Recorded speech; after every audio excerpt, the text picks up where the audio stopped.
Meu irmão e irmã, quero convidar você a abrir a sua Bíblia e acompanhar a leitura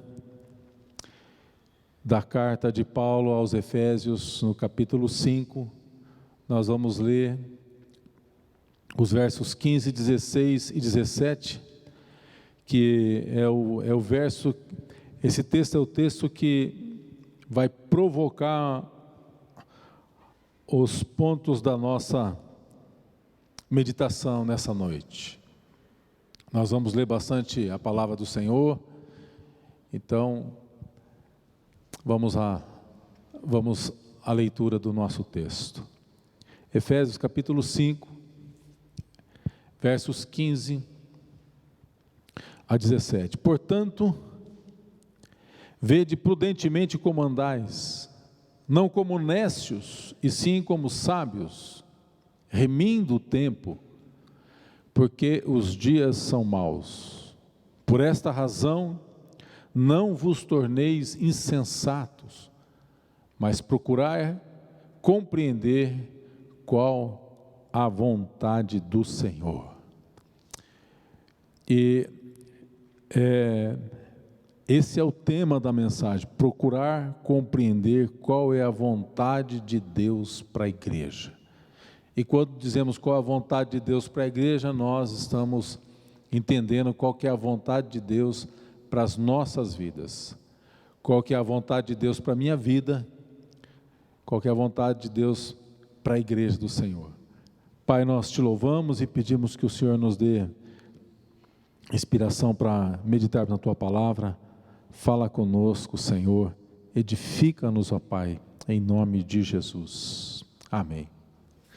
Irmãos, uma particularidade desta carta de Paulo aos Efésios, ele escreve muitas cartas com muitos propósitos, mas esta aqui, em particular, ela difere de outras cartas de autoria de Paulo, no sentido em que essa carta não foi escrita para combater heresias, essa carta não foi escrita para resolver algum conflito ou algum problema específico na igreja. Paulo, na verdade, ele escreve essa carta para encorajar a igreja. Portanto, trata-se de uma carta de encorajamento, na qual o apóstolo descreve a natureza e a estrutura da igreja. Paulo, ele vai tratar nessa carta qual que é a vontade de Deus, qual que é o propósito de Deus e qual que é a igreja ideal, a igreja que Deus idealiza e a igreja que Deus está edificando, para que a igreja possa cumprir o seu propósito no mundo. A igreja tem uma missão, ou seja, a palavra de Deus aqui desafia os crentes a viverem e agirem como representantes do corpo de Cristo na terra, e é o que nós somos. Muitas vezes nós perdemos essa verdade. Você e eu somos membros de um corpo, que é o corpo de Cristo. Somos o sal da terra, luz desse mundo. E muitas pessoas não vão saber muita coisa da Bíblia. A única Bíblia, muitas vezes, que as pessoas vão ler são as nossas atitudes. Nós somos o corpo de Cristo e temos uma missão. Nós temos uma missão como corpo, como igreja universal do Senhor Jesus, mas individualmente como membros desse corpo, onde o Senhor me coloca, no lugar onde eu posso influenciar. Existe um lugar, existe um lugar de influência a qual você e eu participamos, e ali as pessoas precisam, elas nos observam e elas precisam aprender um pouco de Jesus Cristo, de esperança, de graça. Essa carta de Paulo é uma carta entendida como uma carta universal, ela não era uma carta exclusiva para a igreja de Éfeso, mas o apóstolo Paulo, inclusive, ele orienta na própria carta que ela deveria ser lida em todas as outras igrejas. Então, é uma carta para toda a igreja, uma carta que trata da estrutura da igreja, a natureza da igreja. E alguns pontos que ele diz aqui, logo no início da nossa leitura, procure andar de modo prudente. A igreja precisa andar de modo prudente, andar com sabedoria, não como nécio, tolo, não de modo insensato. E aí ele diz assim, procure remir o tempo e compreender a vontade de Deus. Então veja, a igreja tem uma missão, a igreja foi enviada ao mundo, ela precisa compreender algumas coisas, e se Paulo está dizendo isso é porque a igreja precisava ser corrigida. A igreja tem uma missão. O termo que Paulo fala, remindo o tempo, esse termo grego, ele significa, é uma palavrinha grega, que significa redimir, resgatar do poder de outro. Esse é o significado dessa palavra. Resgatar do poder de outro pelo pagamento de um preço, pagar um valor, para libertar alguém do cativeiro. Então veja, algumas pessoas não gostam da frase, olha, é preciso pagar um preço, porque as pessoas entendem que Jesus já pagou o preço. É verdade, Jesus já pagou o preço. E Ele pagou o preço que nenhum de nós estávamos disposto a pagar. Mas isso não significa que a igreja não tem um preço a ser pago. Quando Paulo está dizendo que a igreja precisa remir um tempo, o termo grego é esse, resgatar do poder de outro pelo pagamento de um preço. A igreja tem um preço a ser pago, sim, um preço de discipulado. A salvação, foi Billy Graham quem disse, a salvação é de graça, mas o discipulado custa tudo o que temos. Foi Billy Graham quem disse isso. E nós precisamos compreender, porque para o cumprimento da missão, é importante que eu compreenda qual que é a vontade de Deus para a igreja. E compreendendo a vontade de Deus para a igreja, eu compreendo a vontade de Deus para a minha Bíblia, para a minha vida. Porque o Deus da Bíblia é um Deus que tem sentimentos, é um Deus que tem emoções, é um Deus que tem vontade. Ele não é um Deus indiferente, Ele não é um Deus que não se importa. Ele se importa. A igreja é uma instituição que foi criada por Deus, pertence ao Senhor. A igreja foi comprada por preço. Você consegue perceber? Em toda a Escritura, tudo aquilo que Deus pede de nós, Ele primeiro dá exemplo, Ele fez primeiro, Ele pagou alto preço. Eu sei que foi pago um alto preço, Ele já pagou o preço, e nós também. Ele carregou a cruz, mas nós também precisamos carregar a cruz. Aquele que quer vir após mim, negue-se a si mesmo, tome a sua cruz e siga-me. E nós precisamos entender que tomar a cruz significa conviva com pessoas que te ofendem, perdoe e seja luz, seja sal, seja bênção na vida dessas pessoas. Então, veja, Deus está intimamente ligado com a igreja, porque é Ele que conduz a igreja. A palavra do Senhor diz em Atos 20, versículo 28, atendei por vós e por todo o rebanho sobre o qual o Espírito Santo vos constituiu bispos para pastoreares a igreja de Deus, a qual Ele comprou com o seu próprio sangue. Então, eu queria meditar com você nessa palavra de hoje, 3 pontos, pelo menos 3, de qual é a vontade de Deus para a igreja, que ajudará a igreja a atingir o seu objetivo, a sua missão. Então, primeira coisa, primeiro ponto, primeiro destaque, é vontade de Deus que a igreja seja uma igreja corpo, que seja uma igreja unida.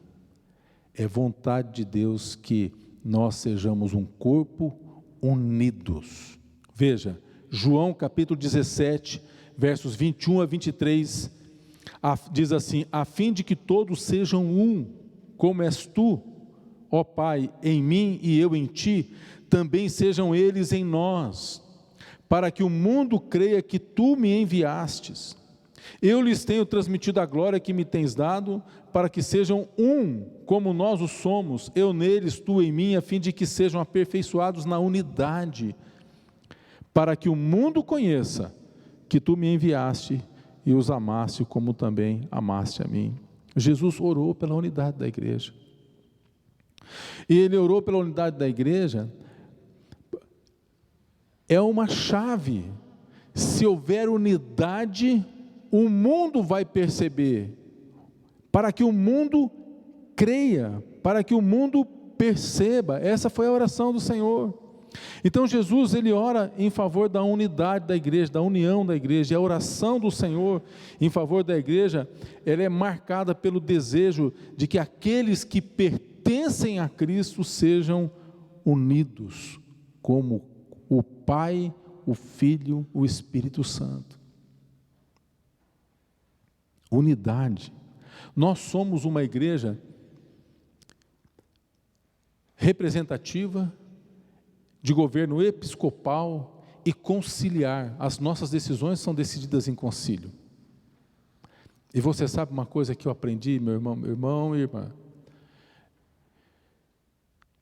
Por sermos conciliar, às vezes é trazido algum tema para ser discutido em concílio, talvez sobre pintura, sobre estrutura, sobre missão. E muitas vezes aconteceu de eu ser voto vencido na minha ideia.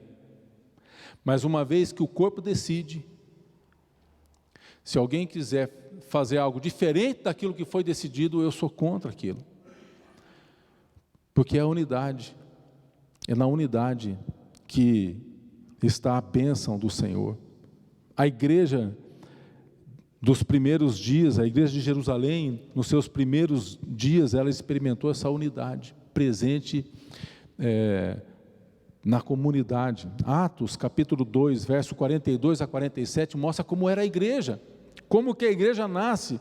Então, olha assim, verso 42 diz que e perseveravam a igreja, os irmãos, na doutrina dos apóstolos, na comunhão, havia perseverança no partir do pão, nas orações. Deixa eu abrir um parênteses aqui, nas orações. Sexta-feira, nessa sexta, nós teremos a nossa última, não é a última vigília, não sei se dezembro vai ter, é a última.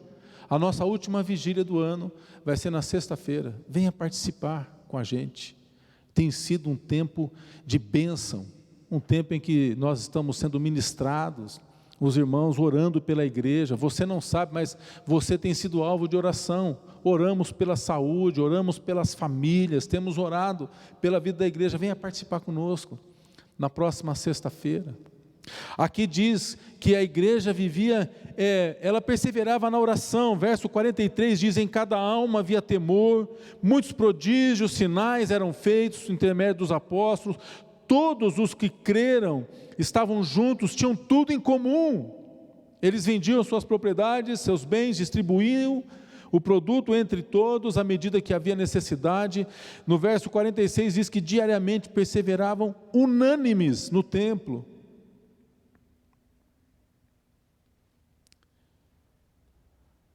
Unânimes no templo, todos os dias. Eles perseveravam diariamente. Hoje nós temos um culto semanal e não perseveramos. Você já percebeu que nós não perseveramos no dia do Senhor? O dia do Senhor. Domingo é o dia do Senhor. Aqui eles perseveravam diariamente. Hoje nós temos semanalmente e ainda falhamos e faltamos muitas vezes. Mas havia perseverança. Partia o pão de casa em casa, tomava as refeições com singeleza, alegria, coração, louvando a Deus e contando com a simpatia do povo, porque havia unidade. e Deus acrescentava diariamente os que iam sendo salvos. Unidade para cumprir a missão. E Paulo exorta os cristãos a descobrirem que a igreja, embora exista uma organização, embora exista uma administração, uma organização humana, embora haja um CNPJ, a igreja é um corpo vivo. Ela é um corpo vivo de Cristo, o qual eu e você somos membros. Efésios capítulo 4, versos de 1 a 6 diz: rogo-vos, pois eu, o prisioneiro do Senhor, que andeis de modo digno da vocação que fosse chamados, com toda a humildade, mansidão, longanimidade, suportando-vos uns aos outros em amor, esforçando-vos diligentemente por preservar a unidade do Espírito, no vínculo da paz. Esforço, manter a unidade é algo que demanda esforço da nossa parte, porque nós não precisamos necessariamente pensar igual e andar uniformemente igual ou idênticos. Nós precisamos pensar na multiforme graça e sabedoria de Deus. Na primeira carta de Coríntios, capítulo 12, verso 25, 26 e 27, para que não haja divisão no corpo, pelo contrário, cooperem os membros com igual cuidado em favor uns dos outros, de maneira de que se um membro sofre, todos sofrem, se um é honrado, todos se regozijam. E no verso 27, Paulo vai dizer: vocês são o corpo de Cristo, e individualmente membros desse corpo. Então, você quer ver a igreja de Cristo, quer ver Jesus, só olhar por lado que você está vendo uma parte de Cristo aqui. Você está vendo uma parte de Jesus aqui. E quando nós ferimos um irmão, nós estamos ferindo o Senhor. Porque somos corpo. A igreja é uma família, onde todos somos irmãos de sangue. Somos irmãos de sangue, porque sobre cada um de nós tem a marca do sangue de Jesus.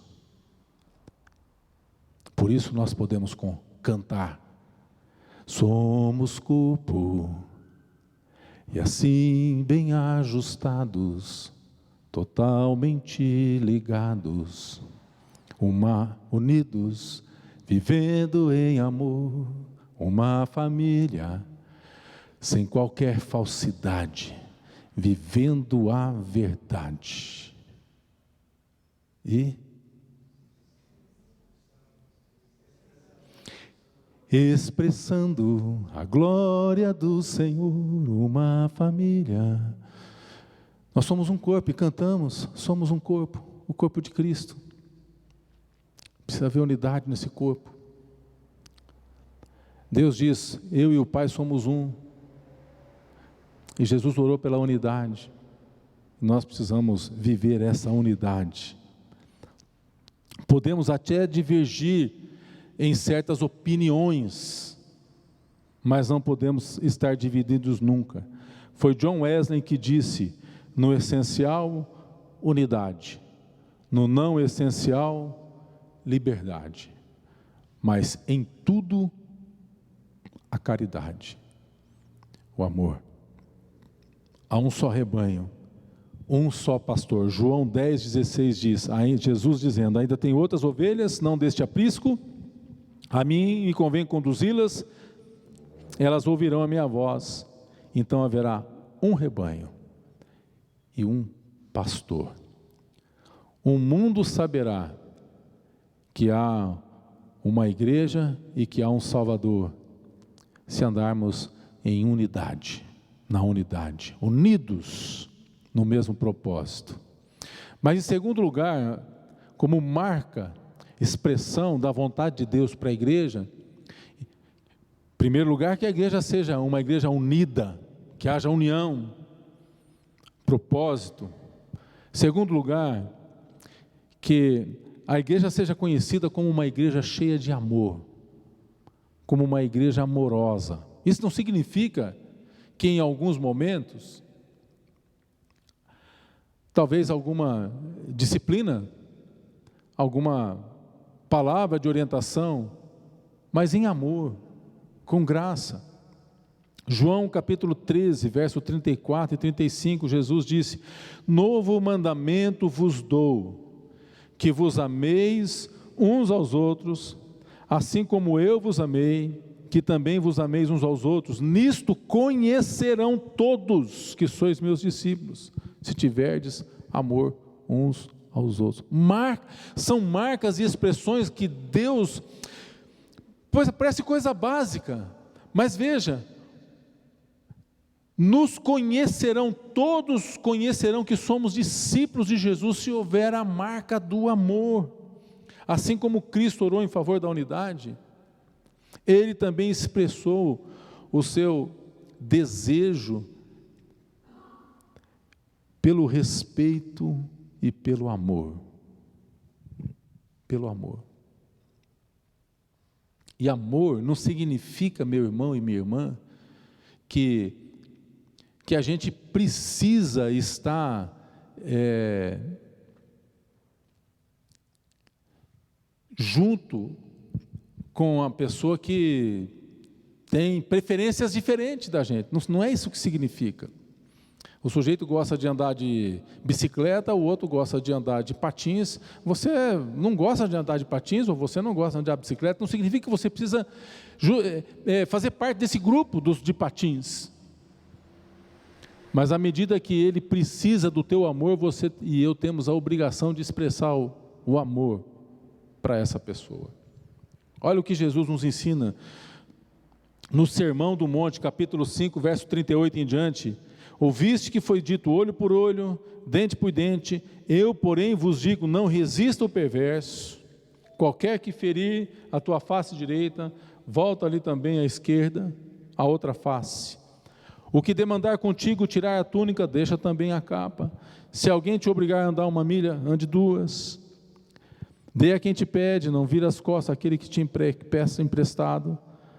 Ouviste que foi dito, amarás o teu próximo e odiarás o teu inimigo. Eu, porém, vos digo, amai os vossos inimigos e orai pelos que vos perseguem. Verso 48, portanto, sede vós perfeitos, como perfeito é o vosso Pai Celeste. Mas nós sabemos que isso não é algo de nós, mas é algo que o Espírito Santo trabalha em nós constantemente. É Ele quem nos constrange, é Ele quem faz a obra é de Deus. Nós oramos pelo avivamento, queremos o avivamento, precisamos de um avivamento, mas avivamento não é obra do homem, não. Avivamento é obra de Deus, exclusivamente de Deus. Eu posso orar e pedir um avivamento, eu posso mudar a minha rotina em busca de um avivamento, mas esse avivamento, se Deus não mandar, não virá avivamento, porque é obra exclusiva dele. No entanto, manter a chama do avivamento é obra exclusiva minha e sua. É obra exclusiva. Você está lembrado daquela expressão, o primeiro amor? Jesus repreende essa igreja de Éfeso. Lembra-te do teu primeiro amor, lembra-te porque era uma igreja que trabalhava, uma igreja que operava, uma igreja, não é, que se sobressaía, não conseguiu manter a chama acesa. Quando você vai lá para o Antigo Testamento, modelo da igreja, que é o modelo do tabernáculo do Antigo Testamento, você vai perceber que uma vez que a chama foi acesa, a chama no altar foi acesa, aquela chama não poderia jamais ser apagada.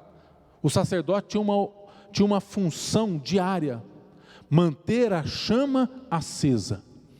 E tinha todo um ritual, porque ele precisa trocar de roupa, ele pegava uma roupa, ele tinha que limpar as cinzas, aquilo sujava a sua roupa, ele pegava lenha nova, colocava nova, ficava todo sujo daquelas fuligens, aí ele tinha que sair, ele precisava se lavar, depois ele precisava entrar na presença do Senhor. Dá trabalho manter a chama acesa, porque manter a chama acesa precisa levantar cedo, precisa pegar a palavra de Deus, precisa orar, precisa pedir perdão, precisa pedir que o Senhor nos inspire na nossa vida, no trabalho, quando fecha negócio, quando somos tentados a fazer alguma coisa para nos favorecer e atrapalhar o outro. Manter a chama acesa. Nós gostamos de cantar, né? Põe a lenha no altar, faça o fogo aquecer. Mas isso dá trabalho. Mas é função nossa, função minha. Jesus diz: essa é a vontade do Senhor, que sejamos uma igreja amorosa. O que uma igreja, o que pode fazer o amor, se a igreja for uma igreja amorosa? O que pode fazer o amor na vida de uma igreja? Veja, o amor, ele edifica. O amor edifica. Efésios 3,18: a fim de poderdes compreender com todos os santos qual a largura, altura, comprimento, profundidade, conhecer o amor de Deus, que excede todo o conhecimento, para que sejais tomados de toda a plenitude de Deus. O amor edifica. O amor une a igreja. Em Colossenses capítulo 12, Paulo diz: revesti-vos, pois, como eleitos de Deus, santos e amados, de ternos afetos de misericórdia, de bondade, de humildade, mansidão, longanimidade, suportai-vos uns aos outros, perdoai-vos mutuamente, caso alguém tenha motivo de queixa contra outrem, assim como o Senhor vos perdoou, assim também perdoai vós.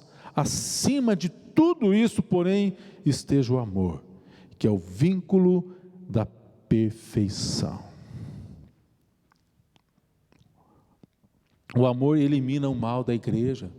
Onde existe o amor, Romanos 12, 9, o amor seja sem hipocrisia, detestai o mal, apegai-vos ao bem, amai-vos cordialmente uns aos outros, com amor fraternal, preferindo-os em honra. Romanos 12, 20, pelo contrário, se o teu inimigo tiver fome, dá de comer, sede, beber. Verso 21, não te deixes vencer do mal, vence o mal com o bem. O amor cobre as faltas da igreja. Quantas falhas você e eu já percebemos e já vimos na igreja? Se nós olharmos as falhas da igreja, nós paramos de vir nessa igreja e não entramos em nenhuma mais, porque somos uma instituição humana. No entanto, somos um corpo de Cristo. Mas o amor cobre as faltas da igreja. 1 de Pedro 4,8, acima de tudo, porém, tende amor intenso uns para com os outros, porque o amor cobre multidão de pecados.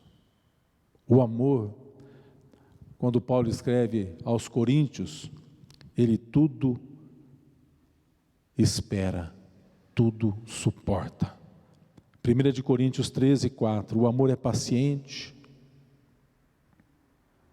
o amor é benigno, não arde em ciúmes, o amor não se ufana, o amor não se ensoberbece, o amor não se conduz inconvenientemente, o amor não procura os seus interesses, não se exaspera, o amor não se ressente do mal. Sabe o que quer dizer isso?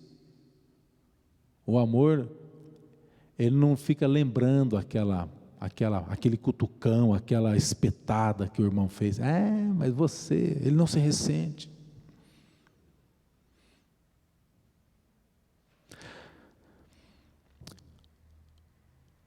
O amor tudo sofre, tudo crê.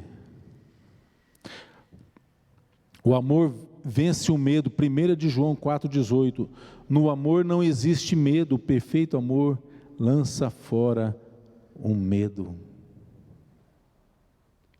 O perfeito amor lança fora todo medo. Deus é amor, Deus é amor, Deus é amor. E nós somos filhos de Deus. E nós só amamos porque Ele nos amou primeiro. Ele tem derramado e continua derramando amor nos nossos corações. As pessoas elas não precisam e não estão procurando uma igreja mais rica, uma igreja mais pobre, uma igreja mais conservadora, uma igreja mais poderosa. O que as pessoas precisam é de uma igreja acolhedora, uma igreja que ama, pastores que amam, irmãos que amam, como Jesus Cristo nos amou. Sede meus imitadores, Paulo diz, como eu sou de Cristo. As pessoas precisam de uma igreja cheia de amor para dar. A igreja, segundo o coração de Deus, é uma igreja amorosa, um ambiente de amor. Não a teoria sobre o amor, não o conhecimento sobre o amor, mas as práticas do amor. E isso serve, uma vez que nós somos membros do corpo de Cristo, uma vez que o Jesus que as pessoas não conhecem, elas vão perceber através das nossas vidas individualmente, lá no nosso ambiente de trabalho, quando estivermos corrigindo prova, quando estivermos consertando o pneu de um carro, quando estivermos consertando, trocando a bobina de um carro, quando estiver costurando uma camisa, quando estiver advogando, enfim, quando estivermos exercendo a nossa atividade profissional, nós precisamos ter a expressão da marca de uma igreja que é segundo a vontade de Deus, marca do amor. Uma igreja unida, uma igreja amorosa, e em terceiro e último lugar, é vontade de Deus que sejamos uma igreja cheia do Espírito Santo. Cheia do Espírito Santo. Efésios 5, 18 e 19. E não vos embriagueis com vinho, no qual há dissolução, mas enchei-vos do Espírito, falando entre vós com salmos, entoando e louvando de coração ao Senhor, com hinos e cânticos espirituais. Paulo diz que nós devemos nos encher do Espírito. E ele dá uma dica, como que nos enchemos do Espírito, falando, salmodiando, entoando, louvando de coração em todo o tempo, louvando a Deus, cantando louvores, assoviando, cânticos espirituais, hinos. A igreja nasce na marca do Espírito. Foi no dia de Pentecostes que o Espírito Santo veio sobre a igreja, e a igreja nasce sob a ação do Espírito Santo de Deus. Foi ali reunida no cenáculo em Jerusalém, que a igreja ela tem o seu início, e está registrado em Atos capítulo 2, versos de 1 a 4, que diz: ao cumprir-se o dia de Pentecostes, todos reunidos no mesmo lugar, e de repente do céu um som, um vento impetuoso encheu toda a casa. Não apenas os discípulos, não apenas os apóstolos, mas todos que estavam ali, cerca de 120 pessoas, e foram distribuídas línguas de fogo, pousou uma sobre cada um deles. Todos ficaram cheios do Espírito Santo. Todos ficaram cheios do Espírito Santo. E é a vontade de Deus que toda a igreja fique cheia do Espírito Santo. E aí precisamos entender o seguinte: ali especificamente tinha um objetivo, Deus tinha um objetivo que era atender e atingir as pessoas de falas gentílicas, de fala estrangeiras, mas que eram judeus que moravam na dispersão e que vinha para a festa de Pentecostes, que haviam três festas mais importantes, que é o Pentecostes, a Páscoa, não é? A festa dos tabernáculos, e eles viam ali para essa festa e passaram a ouvir acerca das grandezas de Deus nas suas próprias línguas maternas. E muitas igrejas que deram origem fora de Jerusalém, daquelas pessoas que moravam nessas regiões fora de Jerusalém, que tiveram uma experiência com Deus e levaram a sua experiência. Exemplo disso, a igreja de Roma, que é atribuída pelos católicos a Paulo ou Pedro. Nenhum e nem outro foi fundador da igreja de Roma. Paulo com certeza não foi, porque ele até fala que ele queria conhecer a igreja, visitar a igreja, que Deus desse uma oportunidade quando ele escreve. E Pedro nunca foi apóstolo dos gentios. Pedro foi apóstolo dos judeus, e quando Paulo e Pedro conversam, fica claro isso. No entanto, eles vão se encontrar no final do ministério deles, próximo da morte de cada um deles, por perseguição da igreja. Mas alguns comentaristas, eles vão dizer que essa igreja foi fundada por ocasião do nascimento da igreja, a experiência que esses judeus tiveram, que eram da região da Frígia, Panfilha e tudo mais, que fala lá no final do capítulo 4, ou no início do 4 aqui, final do capítulo 2, né, ou um pouquinho mais para frente, eles levam essa experiência, cheios do Espírito Santo de Deus. A igreja foi formalmente organizada sob a ação do Espírito Santo, o enchimento e inspiração do Espírito. E toda a experiência que a gente percebe da igreja no livro de Atos, tem a dinâmica e a ação do Espírito Santo. E eu separei alguns textos aqui. Atos 4:8. Então Pedro, cheio do Espírito Santo, lhes disse: autoridades do povo e anciãos e etc. e tudo mais. Pedro, cheio do Espírito Santo, prega, uma multidão se converte. Atos 4:31. Tendo eles orado, tremeu o lugar onde estavam reunidos, e todos ficaram cheios do Espírito Santo, e com mais intrepidez anunciavam a palavra de Deus. Atos 6:3. Mas meus irmãos, escolhei dentre vós 7 homens de boa reputação, cheios do Espírito e de sabedoria, os quais se encarregam desse serviço. É quando a igreja entende que precisava de um ministério de diaconia para atender os necessitados. Atos 8:29. Então disse o Espírito a Filipe: aproxima-se desse carro e acompanha a conversão do etíope, do etíope. Ele tem outra palavra aqui que eu não estou lembrando aqui. Ele era o eunuco, né? Ele é o eunuco encarregado ali daquela caravana, e tem uma conversão. Foi o Espírito Santo que fala com Filipe. Atos 10:19 e 20. Enquanto meditava Pedro acerca da visão, disse o Espírito: estão aí 2 homens que te procuram, levanta, pois, desce e vai com eles, sem nada duvidando, porque eu os que os enviei. O Espírito Santo falava e testificava no coração dessas pessoas. Atos 13, verso 2, e servindo eles o Senhor, e jejuando, disse o Espírito Santo: separai-me agora Barnabé e Saulo, para a obra que os tenho chamado. O Espírito Santo fazendo a obra.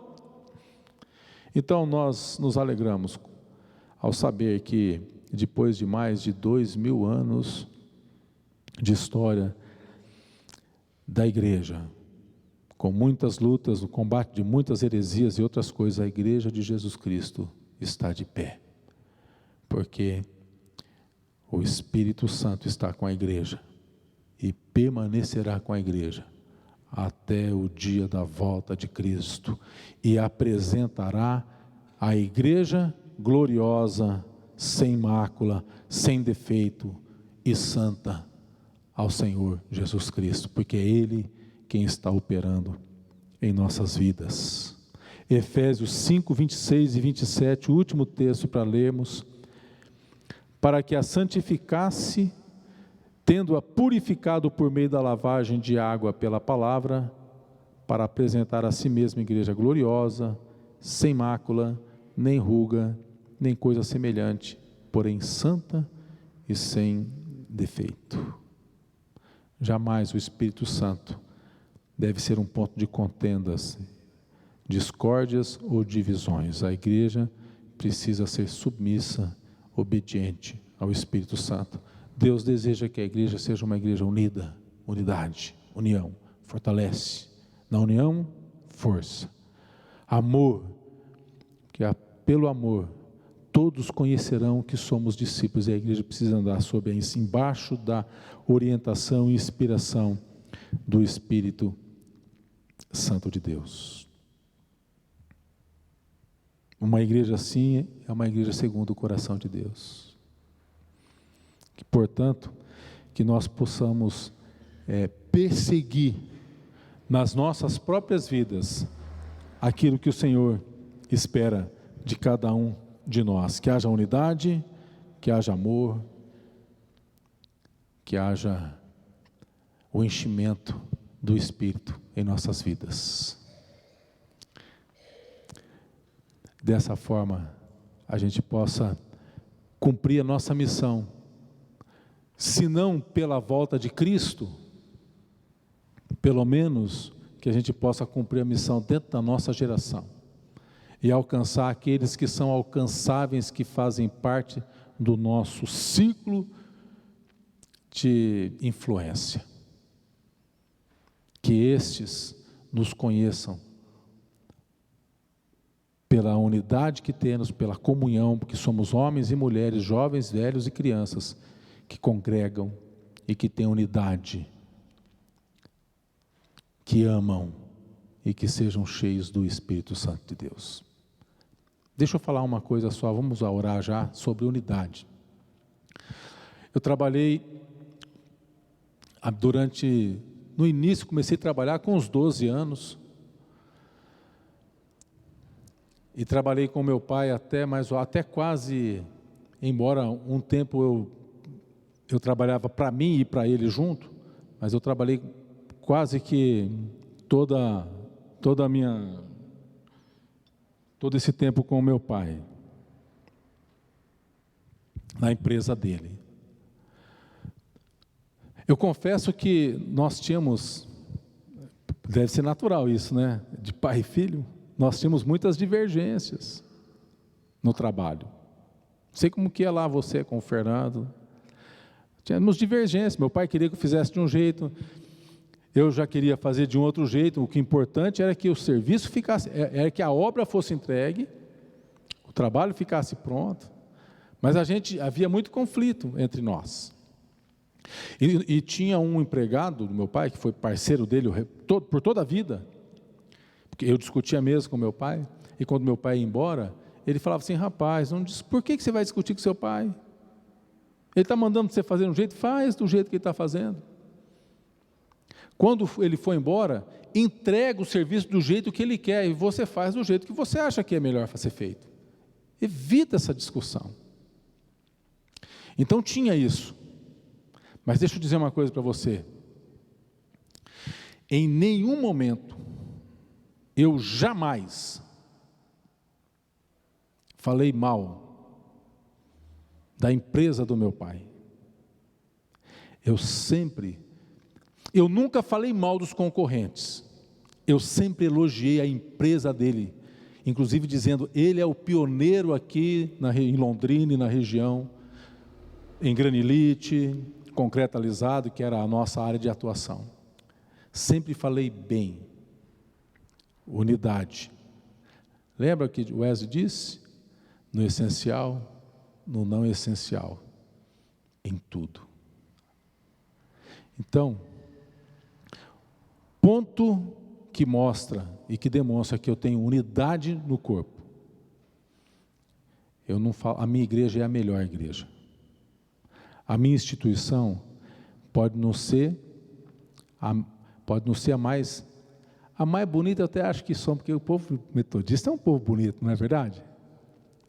Nós somos, não falamos mal da nossa igreja, porque nós entendemos que nós somos a melhor igreja. Tenhamos unidade, tenhamos amor, sejamos cheios do Espírito Santo. Em nome de Jesus, amém? Vamos orar ao Senhor.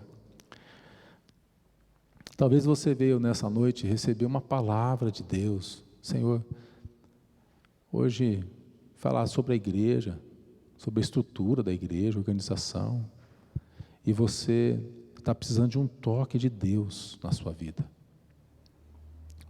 Está passando por lutas, talvez você esteja passando por provações, contendas.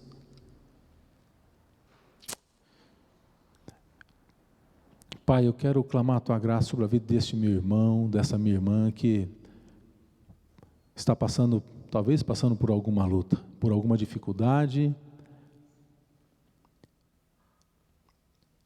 Nós queremos olhar para o alto, porque é de lá que vem o nosso socorro.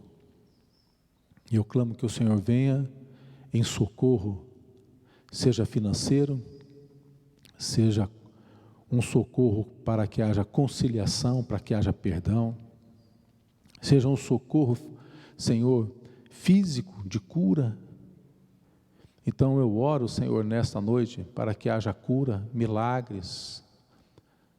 Só Deus pode fazer milagres, e nós oramos por milagre.